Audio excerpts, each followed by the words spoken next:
Welcome to the Poets and Philosopher podcast. I'm Abe, a part-time preacher and freelancer, And I'm Sam, a preacher and PhD student. and we respect the great tradition. We're also brothers.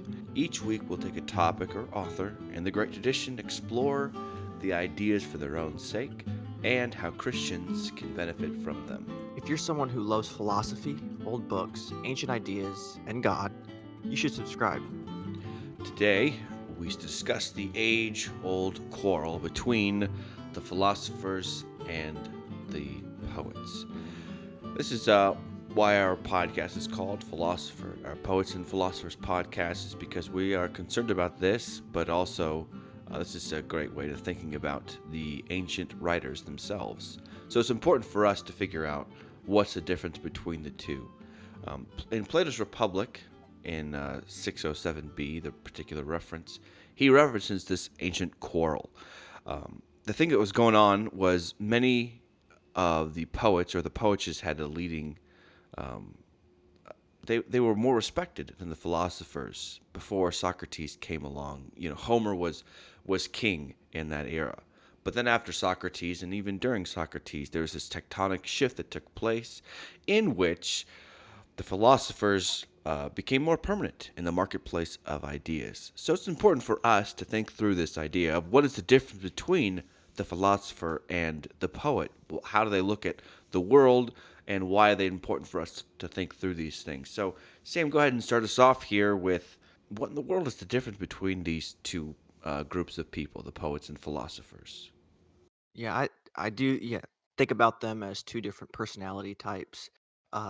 So the poet is going to be someone who thinks through things by their image, or he's going to think through, or she's going to think through um, the world emotionally, and uh, the poet's going to look at a flower, let's say, and is going to be impressed by its beauty, and the philosopher is going to think of a flower mainly by its properties, kind of like a botany. I haven't ever studied botany, but botany, it's very concerned with the anatomy and and such. So the and I guess we can also distinguish by two different epistemologies. Now, epistemology is just the study of knowledge, it's how we gain knowledge. A philosopher is starting point. A philosopher is going to reason through things. I guess I already just said it reasonably, with their reason, with the rational faculty. The poet is going to know what truth is by reflecting on beautiful things, by uh, yeah, just I guess beholding images of the beautiful. So philosophers are going to be more interested in universal propositions, I guess, and then poets are going to be very concerned with just particulars. Um, what would you add, Abe? So I would agree with that. And even when you're saying universals and particulars, you can really bifurcate these two positions by what I would say even just inductive reasoning and deductive reasoning. So the poets are very concerned about particulars. So it's an inductive way of thinking through how the world works. They're focusing on these particulars, and through these particulars, they gain these general conclusions about the world. They might not even state the general conclusions, but that's just how they work through life. Whereas the philosopher is very concerned about the generals, ideas. And so they work through the laws of logic very consistently, and they connect those ideas and working out just how the world works that way. And so they are very concerned with not what you think or how you live, but how mankind lives. So they're very concerned about those generalities there. And it's definitely a good way of thinking about the world, but there's probably some weaknesses there that I think we need to explore. So, what do you think are some of the weaknesses of being a philosopher or looking through the world through that sort of lens? So one person who made fun of Socrates is Aristophanes. He was like one of the, I think, first comedians. Now when I'm using the comedians, I'm saying like Joker. Um, so he has this book or this dialogue, and I actually forget which one it is, but the clouds, yeah. So Socrates has no shoes on, and he doesn't have shoes because he's a worthless kind of guy to the city. He can't he doesn't have any income, so he doesn't have shoes. And Aristophanes is pretty much mocking Socrates because he's infatuated with the intestine of an ant and just what is true, and he's so concerned with the details that he forgets, does it actually matter to a human being, the intestine of ants? And I think if you are a philosopher, you will be so enamored with what is true regardless of your humanity. And I guess there's always that Delphic oracle or Delphic inscription that's know thyself. Um, I think poets are going to be a lot better about seeing things in relation to themselves and not being overly concerned with just random truth things.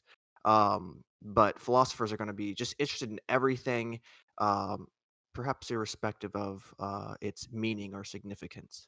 I think with philosophers, they can seem very short-sighted in how they think through things, and so they can only deal with certain amount of facts. Like if you ever meet somebody who's like a very hardcore skeptic atheist, um, there's not a lot they actually care to talk about or even believe in, because even the word there, like believe in, just sounds ridiculous to them. They want to take everything just by simple facts of the matter. And you peel back those layers about, just dealing with the facts of the matter, that requires you to have a some presuppositions that you can't prove philosophically. Um, you have to really kind of underneath that, and just they just have these assumptions that are out there that aren't really tested or challenged.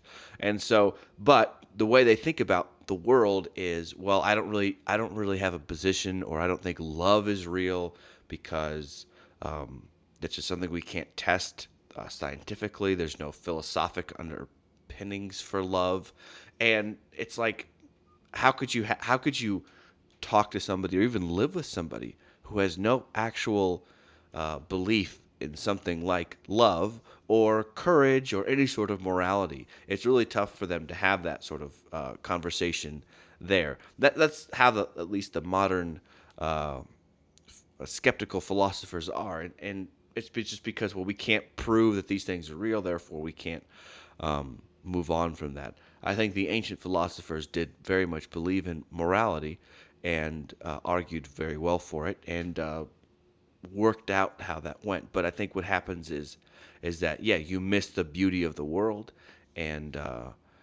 you I think in the clouds they talk a little bit about. I think it's like the impact of fly farts or something really silly like that.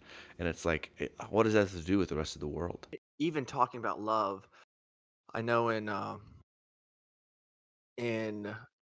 Alan Bloom's translation of Plato's Republic, he has an interpretive essay at the end, and he says that philosophers almost seem autistic, that they don't really see the person in people. They're kind of estimate a person by their beliefs, how well they're founded, and they may not even look at you. They're just very analytical and uh I think about the series Monk, Adrian Monk. He's a detective, and for the last few episodes, Natalie is his nurse, and Monk is very analytical.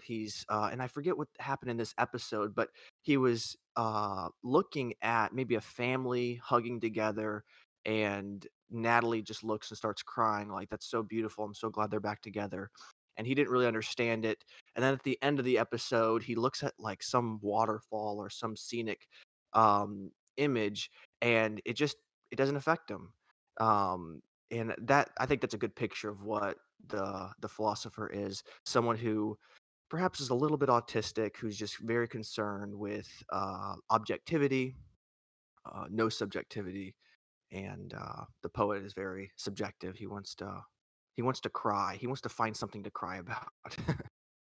Yeah, I think that that's a helpful distinction there. I think you can see this when you're listening to a sermon whether or not this preacher is philosophical or poetical in their approach to scriptures. So a philosopher, he's very concerned about the particular definitions, and he's going to define a lot of his Greek words for you, and he's going to show you the background of things and kind of just give you this airtight argument on the particular premise he's got. Why, something like, why the church has to function this way, and that's his sermon. It's just a simple, well, here's this thing I need to prove through the scriptures, and here's my logical argument, and here you go. Whereas a poet approaches the scriptures much differently, and they are concerned about giving the audience an image of the beautiful God that they believe in. And they're going to use scripture to just show that. They're going to use their own findings from their own life that are beautiful, and that's how a poet's going to approach that. So you can see those in that particular domain as well. So what can happen though when a poet goes too far, or even the better question I think we could even ask is poetry an image bearing a truth bearing a faculty? Yeah, so with I think last semester I looked at Owen Barfield. Owen Barfield was one of the Inklings, and um he is actually one of the main people who helped C.S. Lewis look at look at what's the word? Just imagination as a truth-bearing organ. And he wrote a book called Poetic Diction. This is Owen Barfield. And I analyzed the first like 5 chapters of that book. That's actually what I wrote my paper on. He makes an argument that imagination itself bears truth. It was difficult for me to follow first his argument. I don't think he did it well. C.S. Lewis has a article that is very good. It's called, actually, I don't know how to pronounce the words, but it's like Blue Spells and Philosophers. These are two examples that he gives, blue spells and this other word. They're fossilized metaphors that he uses as an example in his essays. But he looks at metaphors are language is pretty much fossilized metaphor.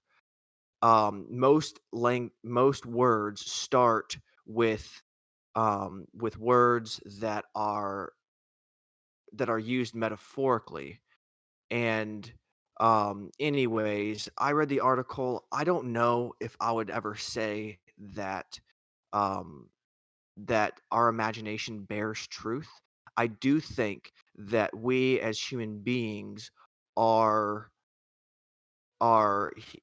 analogists, where we find analogies. I even see, with my daughter, she'll walk around. She won't have a word for something, but she knows it's kind of like something else, and she'll she'll use words in a very funny way. It's because she has few words, and she sees the similarities. She's like, okay, this word can suffice for this meaning.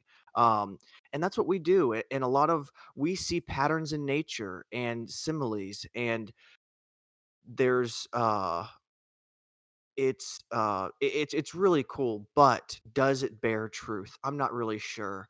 Um, Yeah, I think that our imagination, and I don't know if that's the correct word. A lot of people are really skeptical of using the word imagination when it comes to the realm of truth, but um, maybe our intuition may be a better word to use. I'm not really sure, but it seems that yes, that you can find truth, or use your imagination to find truth about the world.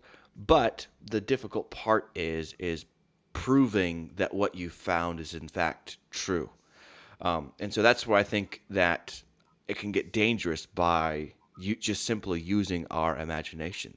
I think both of us would agree when we end this podcast, it's not going to be like, well, then this is why you should be a poet, or then this is why you should be a philosopher. We're not going to come down on maybe either side of this, but rather using both of these to help us live be better humans, be better Christians, that sort of thing. But where imagination gets off the rails is that it becomes so enamored with the style that actually says nothing. Like if you've listened to somebody who is so enamored with the rhetoric of their speech that they, in the end, just say nothing at all. It's like, they might have been it might have sounded really good, but you, in fact, said nothing. And that's where I think it gets tough to be strictly poetical about how you approach things. So the question then I think we could lead into from both of these things is, should Christians be more philosophic in their approach to life, or should they be more poetic? Yeah, is the world beautiful? If it is beautiful, that means we should be poetic in a way. Is is there reality? Is there truth? Oh, well, we should probably be philosophic then as well. It's whatever the nature of reality is, should be our epistemology. It should be the way that we find truth. I know that uh, generally in sermons, I will be more philosophic, and one of the I guess negative sides of that is not being as beautiful. It might be very analytical and factual, and I'll show you the propositions that I believe in. But if you really want to rouse people's will and love, love for God, love for the beauty in God, I would show images of various stories in the Bible, various ways that God has loved, let's say, Israel, even when Israel was like a prostitute with the other nations. Just to see God's love, it really evokes a love for God more than just, yes, God exists, and yes, you should love God. So I do think that um, Christians need to be both. Both are in Scripture, and we need to be able to handle metaphors because we think in metaphors. We also need to know how to demonstrate what is true by, I guess, the laws of logic. And I think to be good readers of Scripture, we have to be balanced. Uh, you're going to go to a book like Romans, the Epistle of the Romans by Paul, that is quite philosophical. Then you're also going to go to a poetic book like Job, or the Psalms, and you need to be able to see what the psalmist is writing about. So, in order to read both analytically and imaginatively, we need to be balanced. Uh, what about you, Abe? Yeah, I think you're right. That both of them. I would say though, like if we're gonna say that if you're gonna have to be more than the other, I would argue that we would be more poetical in um, our approach to life. Um, and the main reason for this, well, there's a few reasons, but one of the reasons I would say for this is because the way the Bible comes to us, it comes to us in a very poetical sort of way. I think about 70 or 75% of the entire scriptures themselves are narrative. And narrative is a very poetical way of life. There's also a lot of poetry in it, as you kind of already explained. And there are some very philosophic sections of the Bible. But it is difficult to simply approach something like the book of Revelation from a philosophic standpoint. And you can define what this thing means or whatever, but you're really not getting the actual thrust of the book of Revelation if you're not thinking through it as a poetic book, because it is clearly a book of images that are beautiful and terrifying to arouse us to believe in God and to know who wins the day in the end. So I think if we're going to say if you have to be more than one, go for the poetic side. But I think what has to happen is it's really a two-step process. You begin to think about something through a philosophic sense, but you end in the poetic sense, because the philosophic sense is going to keep you grounded, as far as you're not coming up with things just to come up with things. And then the poetic helps you to see the beauty of what you've just discovered through reasoning and thinking through things. So that's how I would kind of argue with that. So, Sam, kind of thinking through all of this is when you think about the world, and you've already kind of hinted at it, but are you more of a poet or are you more of a philosopher? The first person that I became very interested in, I guess, at college was Augustine. No, not Augustine. Aquinas, Thomas Aquinas. And I just loved. Also, I would watch debates by William Lane Craig and all these other debaters, and it was very, very enjoyable. I thought that it looked great to argue philosophically, and I still do. I think there's it's pretty cool to see people speak on stage in a very abstract and deep way. I would like to emulate them at some point in my life. But so I think I started out, and you probably know Abe as us as kids. I'm trying to think of a good example of my in my past where I was just very. I've always, I guess, leaned towards mathematics than English. I thought English, my mom and I, we were both homeschooled. Mom, when she would grade a paper, just like, how is she going to know that it's a 98%? Like, is it because I didn't use a comma? Or, I felt like it was quite subjective. And I was like, with math, truth is truth. And I know if it was right or I know if it was wrong. And with talking with other people, I don't know if I was ever that patient and, just tell it as it is and let the chips fall where they may.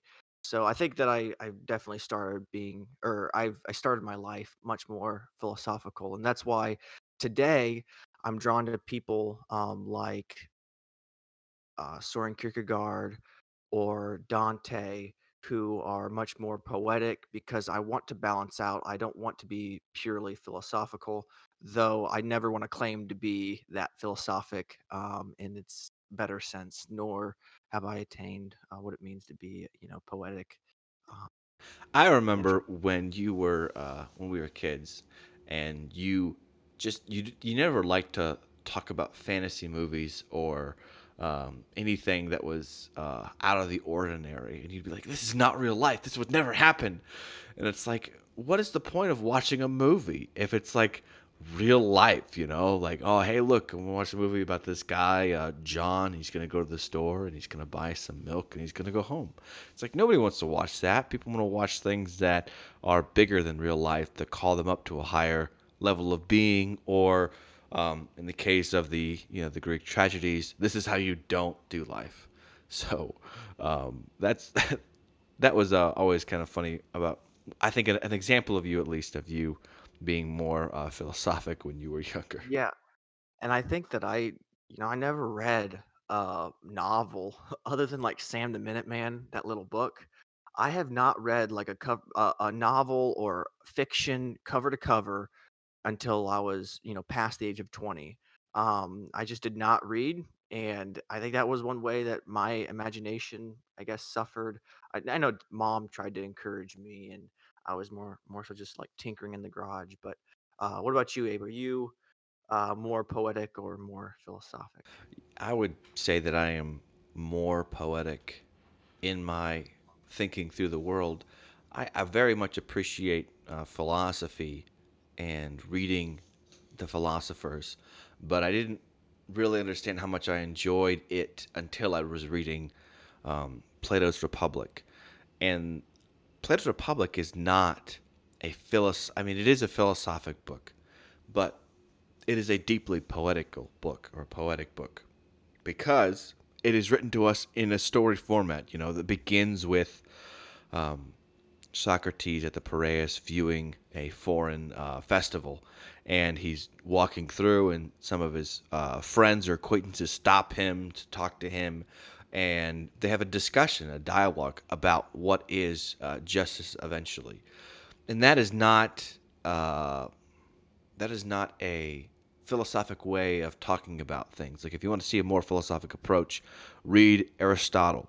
And Aristotle is very philosophic in his approach to talking about all the things he talked about, whether it's physics or poetics or ethics or all those things that he eventually talks about in his Organon.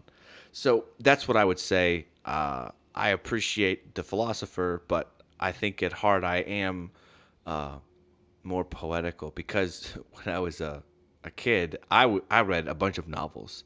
When I was a kid, I was always staying up reading, and uh, I really enjoyed all that, very much so. But I too also kind of go, all right, well, this is how I am. I should, read more of Aquinas to kind of balance this out a bit more. Or I should read more Aristotle to help me with this. Um, but that's just kind of how I was at least. Yeah, I do. Uh, these are kind of personality types. So today there's, I guess, the Myers Briggs. Um, isn't there like a five, the big five or something? Yeah, there's a lot of different personality types, and I think they're all interesting. I think one day we will probably talk about what it means to be. I guess it's the philosopher, the warrior, or I don't know what you would call it, the Democrat. The three parts of the soul as Plato describes them, where it's these different personalities. So just talking about poets and philosophers, it's whatever you tend to be. And I do think being more balanced is good. So like if you were extroverted or introverted, I don't think, a Christian's going to thrive completely being introverted. There's such thing as a public life and Christians need to live a public life. Well, I don't think it's gonna be good for a Christian to be completely extroverted because there's such thing as the private life, and you need to be willing to be at home alone. Um, alone God calls us, and we need to thrive by ourselves when no one's around, because it's gonna be very hard to be in a community if you cannot be alone. Anyways, I think that just being a philosopher, being a poet, or being mainly on one side of the continuum would probably not be the best. It's good to be balanced, and that's my decision. That's my evaluation of this. Because I I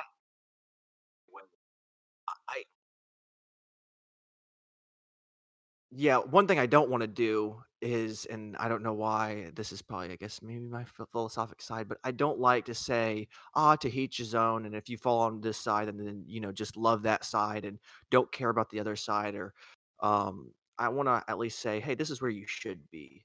And I do think that people who excel will probably be in the middle, being able to. Because again, yeah, I think I'm repeating myself, but the Bible is both philosophic and it's poetic. And if we aren't going to have this balance, then we aren't going to be able to read half the Bible or more. You're right. And also that the people who can combine these two ideas we've seen in history make a deep impact on the world. So I think it's Alistair McGrath wrote a book on C.S. Lewis, and he titles it The Rational Romantic. So here's somebody who's rational but also romantic in their thinking. And if you read C.S. Lewis, he's very philosophical, but he has this thrust in him that sees and beholds beautiful things and wants to share those ideas with you. Like he's really famous for his um, piercing illustrations when he talks about uh, just about anything. And so I think he does it very well. I think I saw part of a documentary on Dr. Martin Lloyd Jones, and the title of the documentary on I think it's still on Amazon Prime was Logic on Fire. And I Mm. think that's also too a good explanation of what it means to do well, because you don't want somebody who is completely um, drawn up in images and doesn't really live actual life, but you also don't want somebody who's so focused on these particular generalities of life that they don't see the particulars of actual human beings. So that's that tension that's there. And Plato calls this a quarrel between the two. And I think in his day, it was very much a quarrel because there was such a dominated culture of the image and people like Homer and the playwriters that kind of just that's how people understood things. But he comes along and says and shows there's a different way of looking at the world through a philosophic lens of asking questions and getting at definitions. Where someone like Homer, he would kind of look at you. I assume he would look at you really funny, although legend has it he was blind. He would look at you really funny, and when you would ask him a question like, "What is justice?" He would just go, "What?" Like, don't you see justice in this book? Like, clearly, this is the thing that exists and it's here. But he's not going to, like, give you this philosophic argument on the thing. Whereas Socrates is very much involved in that project. So, Abe, if you were to judge our society, where do you think that our society is more philosophic or poetic? If Oh, I it's the think two thousand. it is very much a poetic society. I think there's an overbalance of that in our world, and I would use the political realm when it comes to discussing it in a poetic sense. So, somebody who is going to gain a lot of political power in our just in America at least, but I'm sure in other countries too, is there going to be somebody who has a lot of good slogans and who can ridicule the other side very well and who can distill and I no, that's probably not the best word. They can market their position best. That's really who's going to win. The person who can market their position best. Not from a philosophic sense, this is the best position, or somebody we would call them a policy wonk who's philosophic, like a Paul Ryan type of character, who can get a lot of political power. Typically, that's not going to happen, but it's somebody who's very who can say good speeches and as far as rousing up the affections of who they're talking about and turning out their base.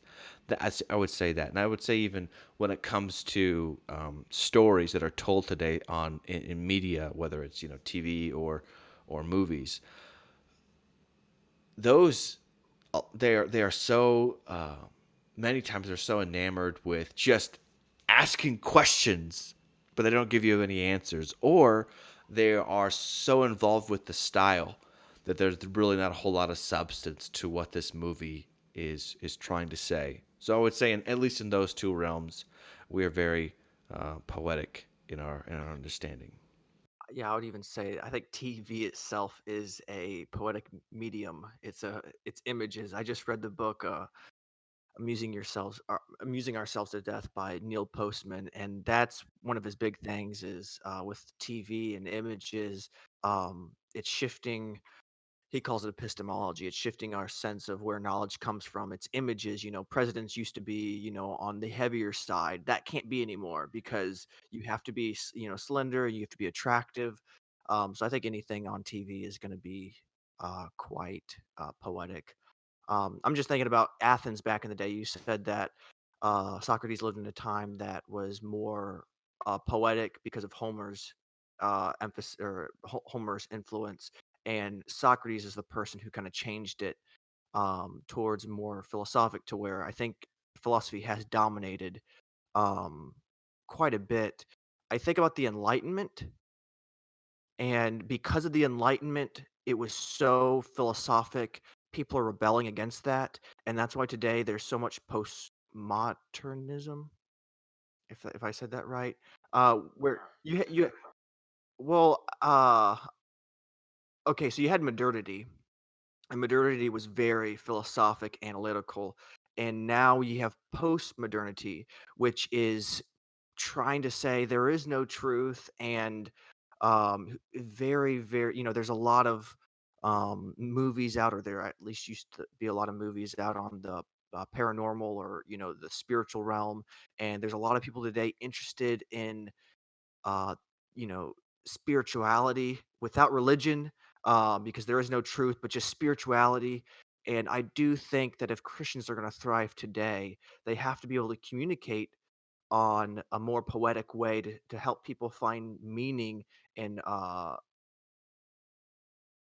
truth and beauty within the Christian scriptures. Anyways, I think that's a helpful topic to talk about is where are we at today in our culture, at least from our perspectives. Yeah. Yeah, I think it's really helpful, especially if we're going to um, evangelize and to spread the light of the world. I think there's if you just think about does the Bible want us to be more philosophic or poetic? There's just plenty of places where it calls us to be both. I think one of them in particular is I think it's in Ephesians, um, but speaking the truth in love. I think is one of the ones where it kind of wraps those two ideas of being saying what is true, but also wrapping it up inside of love itself. Because somebody who speaks the truth without love, then they're it's harsh. It's not appealing to the humanity of a person. It's just appealing to the facts of the matter. They almost become an object in their eyes. Whereas if you just simply speak love without truth, which I think that's not a very loving thing to do in and of itself. But if you speak love without truth, you're just simply coddling a person and not calling them to a higher way of living that Christ would call us to.